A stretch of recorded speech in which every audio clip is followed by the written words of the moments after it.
सभी लोग अपने दोनों हाथ जोड़ेंगे, दोनों नेत्रों को बंद करेंगे, रीढ़ की हड्डी को थोड़ा सा सीधा करेंगे और परम पिता परमात्मा का स्मरण।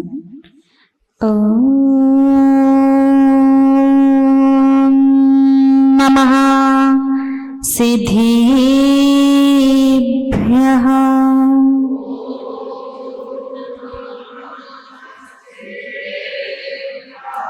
ओम नमः सिद्धिभ्यः।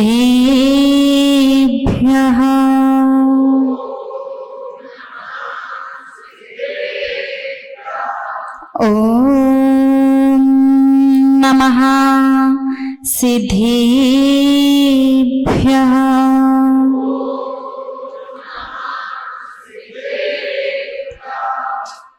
श्रीमत्परमगम्भीर स्यादिवादा मोघलाङ्क्षणम् जीयात् त्रैलोक्यनाथस्य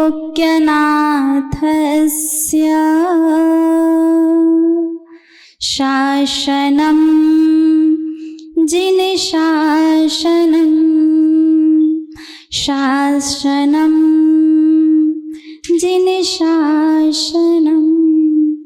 जय बोलिए त्रकालवर्ती त्रैलोक्य पूज विश्वाराध्य पंच परमेष्टि भगवान की। आदि ब्रह्मा आदिम तीर्थंकर वृषभ देव श्री आदिनाथ भगवान की। अष्टम तीर्थंकर श्री चंदा प्रभु भगवान की। श्री अरिष्ट नेमिनाथ भगवान की। विश्व वंदनीय भगवान महावीर स्वामी की। परम गुरु परम पिता परमात्मा 1008 श्री सीमंदर स्वामी भगवान की। 20वीं सदी के प्रथमाचार्य चारित्र चक्रवर्ती आचार्य भगवंत श्री शांति सागर जी मुनि महाराज की।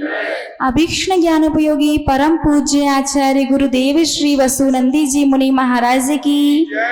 रत्नत्रयधारी तपोधन श्रेष्ठ मम शिक्षा गुरु परम श्रद्धेय गणनीयारिका श्री सौम्य नंदिनी माता जी की।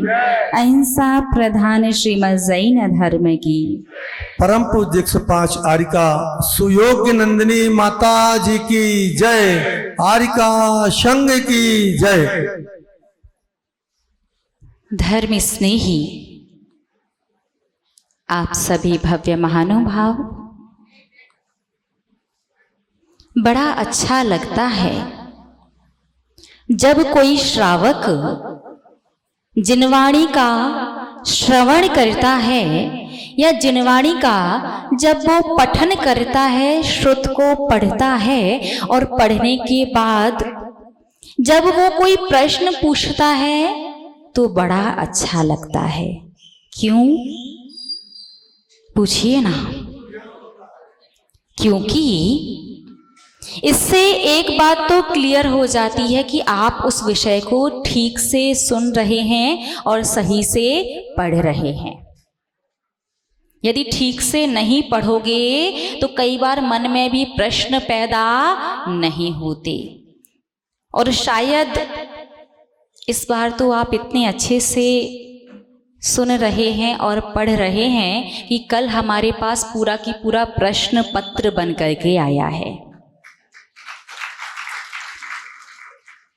क्योंकि माता जी ने कहा था शनिवार के दिन अपन जिन अभिषेक की क्रिया को पूर्ण समझेंगे उसके बाद दूसरे अन्य विषयों को भी समझना है, तो पूरा प्रश्न पत्र। बहुत अच्छी बात है। प्रश्न आपके और उत्तर आगम से। तो देखते हैं पहला प्रश्न क्या है। पहला प्रश्न उन्होंने हमारा वाला ही पूछा है कि माता जी अभिषेक किया, अभिषेक के बाद शांति धारा और शांति धारा के बाद पुनः अभिषेक किया जा सकता है या नहीं। इस प्रश्न का जवाब, अभिषेक में जो मंत्र आते हैं शांति धारा उन्हीं मंत्रों का वृहद रूप है। इसीलिए कुछ कुछ श्रावक शांति धारा को बड़ा अभिषेक कहते हैं। क्या कहते हैं? क्यों भाई, क्या आवश्यकता है?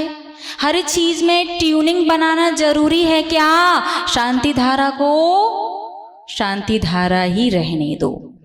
यदि शांति धारा को बड़ा अभिषेक कहना होता तो आचार्य परमेष्ठी शास्त्रों में लिख देते, पहले जिसमें संक्षिप्त रूप में आपने बीजाक्षर पढ़े वो छोटा अभिषेक, और बाद में बृहद रूप से पढ़ा तो बड़ा अभिषेक।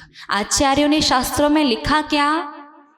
बोलिए ना, नहीं ना। तो आप भी अभिषेक के बाद जो धारा हुई है उसे क्या कहो? शांति धारा। प्रश्न क्या है? शांति धारा के बाद अभिषेक किया जा सकता है या नहीं? तो यदि बात विधि की हो तो शांति धारा के बाद अभिषेक नहीं होना चाहिए। पहले अभिषेक करो, शांति धारा, उसके बाद अर्घ समर्पित, अर्घ चढ़ाने के बाद आरती, और आरती के बाद जिन बिंब का प्रक्षालन करके पुनः वेदी पर विराजमान कर दो, फिर जिन्हें अभिषेक करना है वो पूरी प्रक्रिया प्रारंभ से करो। और यदि आप विधि से नहीं सिर्फ क्रिया करना चाहते हैं तो शांति धारा के बाद और अर्घ चढ़ने के पहले अभिषेक कर सकते हैं। बात समझ में आई? विधि से कर रहे हैं तो नहीं करना चाहिए, और सिर्फ क्रिया के लिए कर रहे हैं कि हमें तो भगवान थोड़ा बहुत आगे पीछे पुण्य काम होगा तो चलेगा, लेकिन हमें अभिषेक करना है, तो अर्घ चढ़ने के पहले पहले तक अभिषेक कर सकते हैं। शांति धारा का अर्घ चढ़ने के बाद अभिषेक नहीं करना है। बात समझ में आ गई ना? ठीक है। दूसरा प्रश्न, अभिषेक के समय 9 स्थानों पर चंदन लगाया जाता है, वो क्यों लगाते हैं? माथे पर लगाते हैं, मस्तक पर लगाते हैं, दोनों कानों में, गले पर, कंठ में, दोनों बाजुओं पर, दोनों हाथों के यहाँ और पेट पर, नाभि में, नाभि के नीचे थोड़ा सा, 9 स्थानों पर चंदन। आप लोग जानते क्या लगाते हैं? जानते नहीं हैं। 9 स्थानों पर चंदन लगाए जाते हैं इंद्र बनने के लिए। 9 स्थानों पर चंदन लगा करके हम स्थापना निक्षेप से आभूषण पहनते हैं। समझ में आया? कानों में कुंडल, गले में हार, फिर यहाँ लंबा हार, पेट में वो पहनते ना करधनी, हाँ, बाजूबंद और कड़े। इस प्रश्न को लेकर के एक बार विद्वत संगोष्ठी हुई थी। कहाँ पर हुई थी? दिल्ली में। उस विद्वत संगोष्ठी में अभिषेक और पूजन का प्रकरण चल रहा था। उस समय एक आंसर और आया कि 9 स्थानों पर शुद्धि करने के लिए चंदन लगाते हैं। क्या कहा था उन्हें? शुद्धि करने के लिए। तो यदि अपन इस आंसर को मान्य करेंगे तो इसमें एक शंका पैदा हो जाएगी, क्या हमें ऊपर का ऊर्ध्व भाग की ही शुद्धि करनी है क्या? अभिषेक में तो पूरा शरीर का प्रयोग होता है, फिर अधोभाग तो अशुद्ध रह जाएगा। इसलिए सभी विद्वान इस बात पर सहमत हुए थे कि 9 जगह स्थान आभूषण, 9 जगह पर चंदन आभूषण पहनने के लिए ही लगाया जाता है। बात समझ में ना? स्थापना निक्षेप से इंद्र बन गए। तीसरा प्रश्न आया था कल प्रातः काल, जो एक श्रावक श्रेष्ठी ने किया कि भगवान पार्श्वनाथ की प्रतिमा पर अभिषेक कहाँ होना चाहिए? तो सबसे पहले आप लोग एक बात का ध्यान रखो कि पांडुकशिला पर कम से कम 7 या 9 इंच की प्रतिमा विराजमान करो, उससे छोटी मत करो, क्योंकि ठीक से करने में थोड़ी सी बाधा उत्पन्न होगी। यद्यपि हमें बताने की आवश्यकता नहीं है कि अभिषेक कहाँ से करना चाहिए, क्योंकि सब जानते मस्तकाभिषेक होता है तो भले ही प्रतिमा पार्श्वनाथ की हो या अन्य किन्हीं भी तीर्थंकर की, अभिषेक मस्तक से ही करना है। मस्तक यहाँ से शुरू होता है। लेकिन कुछ कुछ लोगों के मन में ये जिज्ञासा आती है कि बहुत से श्रावक ऐसे होते हैं जो सर्प के फण के ऊपर से अभिषेक करते हैं, तो क्या उस गंधोदक को लेना चाहिए या नहीं? प्रश्न समझ में आया? कुछ कुछ श्रावक होते हैं, उन्हें लगता है मस्तक से तो कर दिया, अब फण से और कर दो। तो कुछ श्रावक ऐसे आते हैं जिन्हें लगता है कि धर्मेंद्र और पद्मावती का अभिषेक हो गया वो तो, इसलिए गंधोदक नहीं लेना चाहिए। तो एक प्रश्न हम आपसे पूछना चाहते हैं, बताइए, जब आपने भगवान पार्श्वनाथ की प्रतिमा पर मस्तक से अभिषेक किया, ठीक है ना, उसके बाद चरणों के नीचे पीठ पर एक सर्प का चिन्ह बना होता कि नहीं बना होता? तो क्या आपका वो गंधोदक उस चिन्ह को स्पर्श करके नहीं आता? बोलिए ना, पीछे वाले लोग, आता है ना? तो क्या आप उसे गंधोदक नहीं मानते? क्या आप गंधोदक नहीं लेते? बोलिए ना, लेते हैं ना? तो वहां पर अभिप्राय देवगति के देवों का धर्मेंद्र पद्मावती की अभिषेक का नहीं है। वो तो भगवान का चिन्ह सर्प है, और भगवान पार्श्वनाथ पर जब मुनि अवस्था में उपसर्ग हुआ था तो उनके उपसर्ग को दूर करने के लिए जो धर्मेंद्र और पद्मावती आए थे, उन्होंने भगवान के सिर के ऊपर सर्प के फण का छत्र बना करके उपसर्ग को दूर करने का प्रयास किया था। इसलिए बहुत सारी जगह प्रतिमाओं पर या अधिकांश प्रतिमाओं पर फण बनाया जाता है, लेकिन अभिप्राय देवों के अभिषेक का नहीं है। तो सही अभिषेक तो वही है जो धारा मस्तक पर की जाए, लेकिन फिर भी कथनचित कदाचित कोई श्रावक फण के ऊपर से धारा कर भी दे तो वो धारा प्रतिमा से होकर के ही आएगी, तो आपका अभिषेक ही कहलाएगी। एक प्रश्न आया कि हमने अपने दोनों हाथों में कलश लिया और श्री जी के मस्तक पर कलशाभिषेक किया, और उसके बाद क्या चरणों पर, पैरों में और कंधे पर अभिषेक कर सकते हैं या नहीं? तो देखिए, पहला जो कलश है वो तो आपको पूरा मस्तक पर ही करना है, लेकिन यदि आप चाहते हैं चरणों में और कंधे पर करना तो आपको दूसरा कलश लेना पड़ेगा। आप चाहो तो कर लो और ना चाहो तो मत करो। ऐसा नहीं है कि करने वाले को एक्स्ट्रा पुण्य या नहीं करने वाले को कुछ घाटा होगा, ऐसा नहीं है। आपके मन का विषय है, यदि चाहो तो कर लो और ना चाहो तो ना भी करो, लेकिन पहला कलश तो मस्तक पर ही जाएगा। कहीं और करना है तो दूसरा कलश या दोबारा उसी कलश में जल लेना होगा। बात समझ में आई ना? एक प्रश्न आया, शांति धारा के अंत में एक छंद पढ़ते हैं, संपूजिका नाम प्रतिपालिका नाम यतीन्द्र सामान्य तपोधना नाम देशस्य राष्ट्रस्य पुरस्य राज्ञः करोतु शांतिम। चौथी जो पंक्ति है उसे 3 बार दोहराया जाता है, और करोतु वाला तो हमने आपको पहले बता दिया है ना कि करोमी पढ़ना है या करोतु, आज फिर से रिपीट कर देंगे। लेकिन शांतिम पढ़ना है या शांति ही, यहां थोड़ा सा व्यक्तियों को कंफ्यूजन हो जाता है उसे स्पष्ट कर देते हैं। सबसे पहले इसके अर्थ को देखते हैं। बहुत से श्रावक ऐसे होते हैं जो 2 बार तो बोलते हैं करो तू और 1 बार बोल देते हैं करोमि।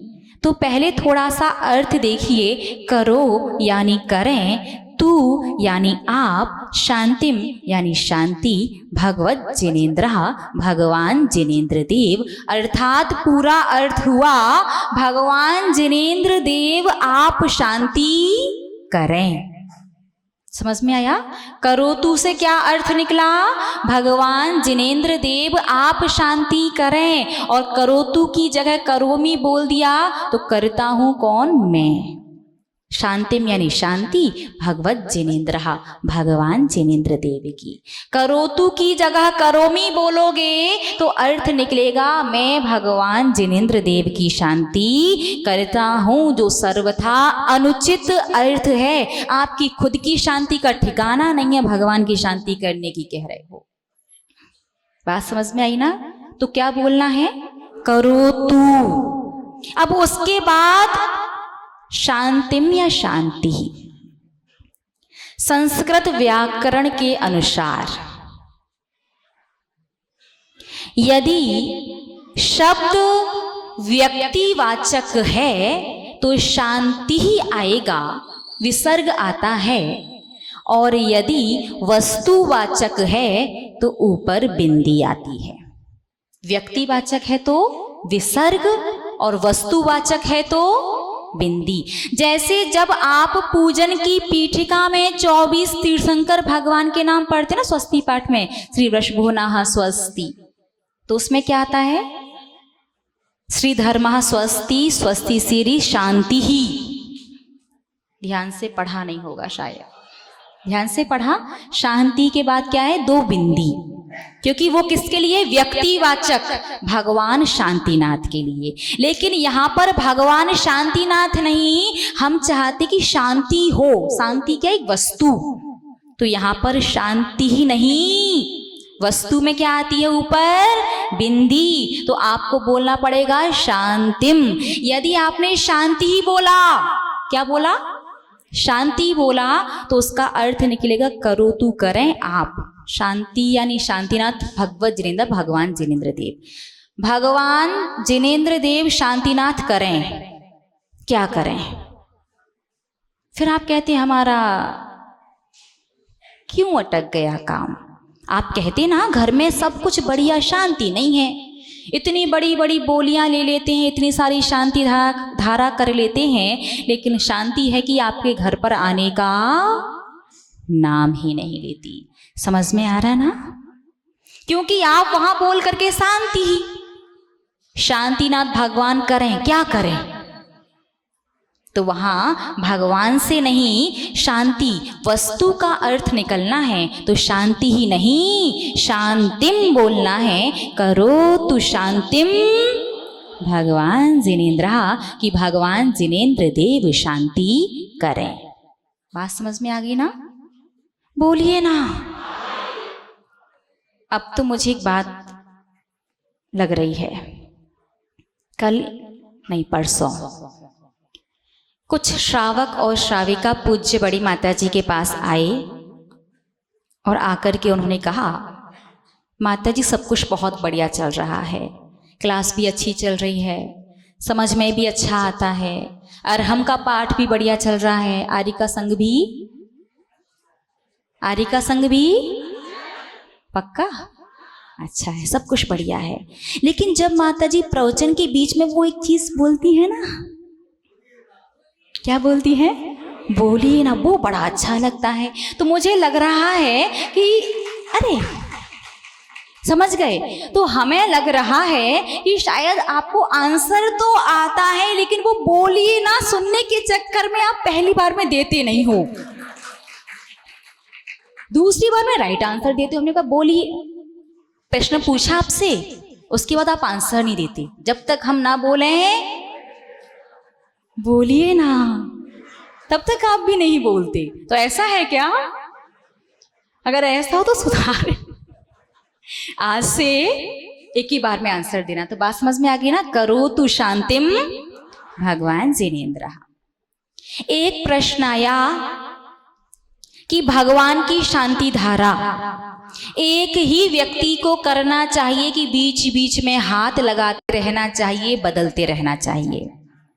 तो भगवान की शांति धारा एक ही व्यक्ति, दो तरफ से कर रहे हैं तो दो व्यक्ति कर सकते हैं, लेकिन एक कलश को एक ही व्यक्ति पकड़ करके करे ताकि वो धारा खंडित ना हो। कई बार आपके हाथ लगाने के चक्कर में शांति धारा की टोंटी तक भगवान के मस्तक से टकराती और आपको आत्मग्लानि भी नहीं होती कि आपसे इतना बड़ा दोष हो गया।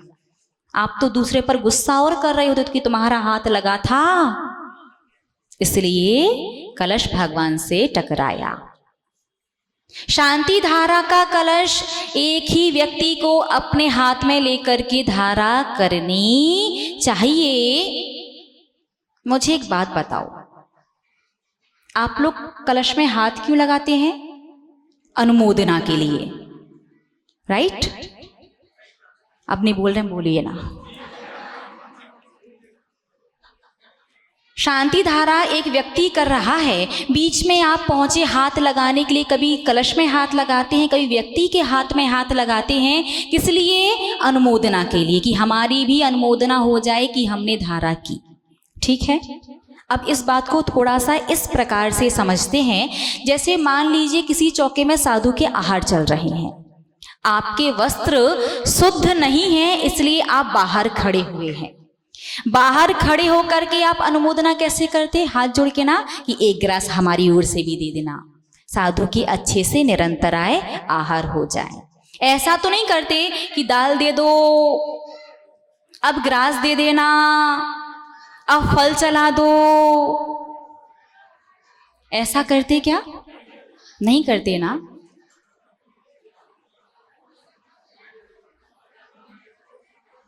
क्या हुआ? कछुआ, कछुए में सब लोग वाह छिप।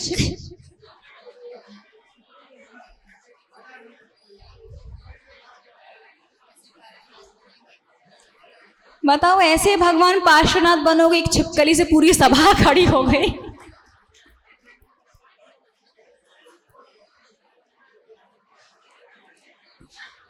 जय बोलिए भगवान पार्श्वनाथ स्वामी की। चलिए भाई, बेचारी छिपकली भी सोच रही होगी कहाँ गलती से आ गई। वो गलती से ही आई होगी। जितना आप उससे डर रहे हो, वो उससे ज्यादा आपसे डर रही होगी। तो कहाँ थे अपन?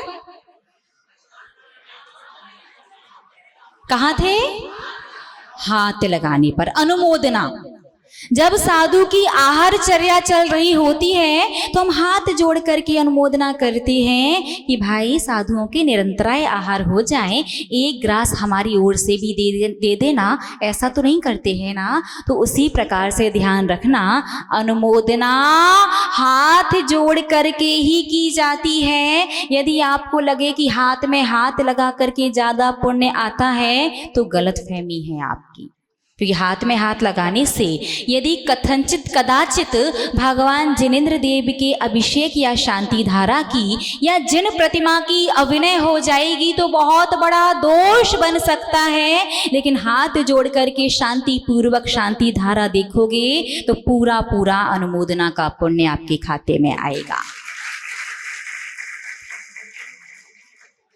तो यदि शांति धारा करते करते किसी को कोई परेशानी होने लगे तो आप जाकर के कलश बदल सकते हैं, दूसरा व्यक्ति पकड़ सकता है। नहीं तो एक कलश पूरा एक व्यक्ति ही पकड़ करके धारा करे। बात समझ में आ गई ना। एक प्रश्न आया कि कौन सी शांति धारा करनी चाहिए। ये प्रश्न तो ऐसा हो गया बीरबल की खिचड़ी जो पकी नहीं रही है। समझ में आया? कोई कहता बृहद शांति धारा करो, कोई कहता मध्यम करो, कोई कहता लघु शांति धारा करो, कोई कहता बीजाक्षर वाली करो, कोई कहता जिसमें अष्ट प्रातिहार्यों का वर्णन है वो वाली करो, कोई कहता 64 रिद्धि, कोई कहता 48 रिद्धि वाली करो, कोई कहता है जिसमें बिंदु बीजाक्षर आते हैं वो हमलर व्यूम वाले, वो वाली शांति धारा करो। मुंडे मुंडे मतिर भिन्ना, जितनी बुद्धि उतनी बातें। तो पहले तो ये बताओ टोटल कितनी शांति धाराएं हैं, कौन सी करनी चाहिए? इसमें तो श्रावक ऐसे उलझ गया है कि जब तक धारा करते समय छिंद छिंद भिंद भिंद ना कह लेंगे तब तक कर्म कटेंगे ही नहीं। कौन सी करनी है उससे ज्यादा महत्वपूर्ण है कि शांति धारा करनी कैसे है। सबसे पहले तो बताओ शांति धारा टोटल कितने प्रकार की है?